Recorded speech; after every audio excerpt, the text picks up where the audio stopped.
Hello and welcome back to another YouTube video. Today I'm going to be covering day one of the new ranked season. So I've done I've played a lot of games so far.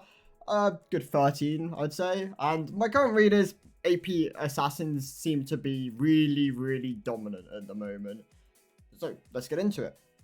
Eve, Elise and Echo are taking over games. Their ability to just have such high damage without very many drawbacks at the moment, was having map pressure, allow for a damage threat of both AP and AD, and a pretty high sample size.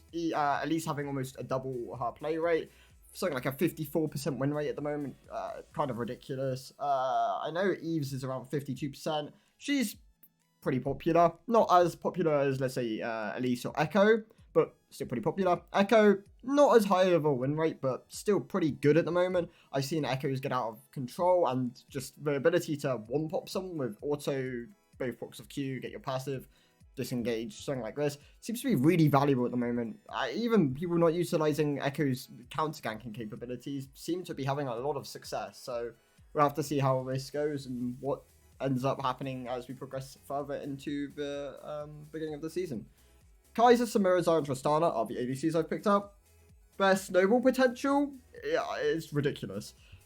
Just being able to output as much DPS as they have consistently, whilst having build variations or certain dynamics towards their kit. Kai'Sa is the build variations. You can go on hit, you can go AP hybrid, you can go crit, you can go Navori. All of these have benefits in certain games. Kai'Sa herself being a really good champion at the moment all makes them all pretty viable as well. So Kai'Sa, very strong champion. If you enjoy playing ADC, definitely recommend Kai'Sa. Samira, probably the strongest out of them at the moment, out of the ADCs at the moment. Just has incredible snowball potential in solo queue. Collector first or Collector second gives her a lot of DPS. The overall value of lethality is insane. Tanks not being as much of a problem at the moment also makes Samira a really valuable champion within the game. You can also go with ER if you need it. Zarya got buffed this patch. Actually did quite a bit to her overall attack speed and her on-hit bit. Well, not on-hit, her crit builds. I'm pretty sure you could go Navori on Zarya. I've only seen IEs, but I imagine both work quite well with to varying success. Tristana, lots of snowball potential on this champion. Synergizes really well with Engage. So does Samira, Zarya, and Kai'Sa. I mean, Zarya also synergizes really well with Engage, but she also synergizes pretty well with the current enchanters. Things like Nami, which I'll talk about in a second. Janna is also really strong at the moment. I've seen Soraka's. I mean, for the most part, I've seen Janna's, and Janna seems to be doing a lot. Yeah, and then Engage, obviously, you've got your Maokai's, your Rels, stuff like this. There are a decent amount of engaged champs which work pretty well. Even like Lulu as an enchanter synergizes quite well with these champions. And then Lucian and Nami, it's still really strong. I definitely recommend playing it if you're like during with someone. The burst potential is really insane. And just being able to duo with someone and have a very synergistic playstyle. Nami being a really strong enabler at the moment with her E. You can E max when you're playing Lucian Nami, and your auto when you get your passive proc on Lucian combined with the E amp damage from Nami and the Q damage from Lucian as well, because Nami's E procs on abilities now.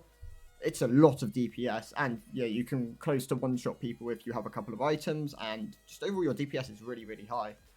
And I wanted to talk about what I've kind of been doing and what I found success on. So I started out by playing a lot of Zac, but when I was playing Zac, I just felt like the game was always out of my hands before I could really impact the game. So I quickly swapped to higher DPS champions, ones which can actually shut down ADCs and fed junglers, and it started doing a lot better. So at the moment, as someone who plays a lot of top lane, I definitely recommend playing higher damage threats.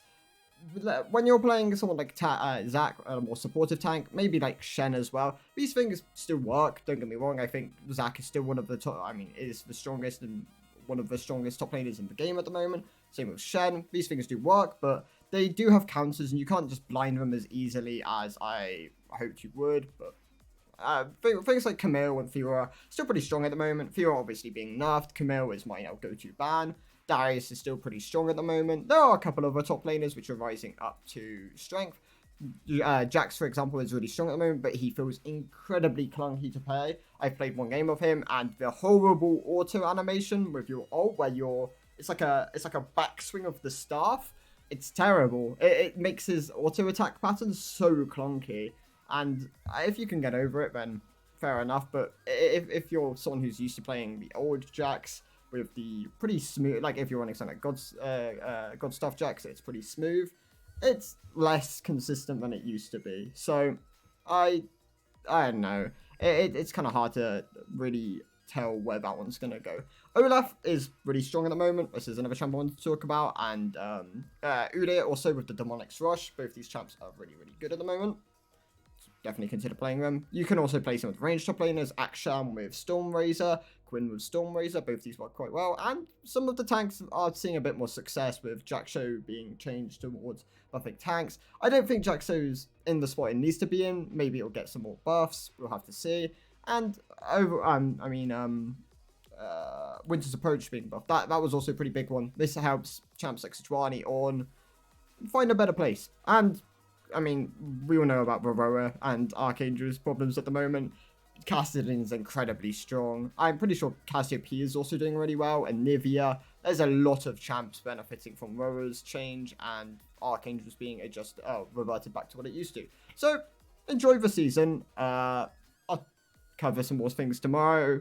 Give a more extensive read of what I found. And just overall, play a lot of games, find what you're enjoying, and try and climb with it. So, thank you guys for watching, and I will see you in the next one. Goodbye.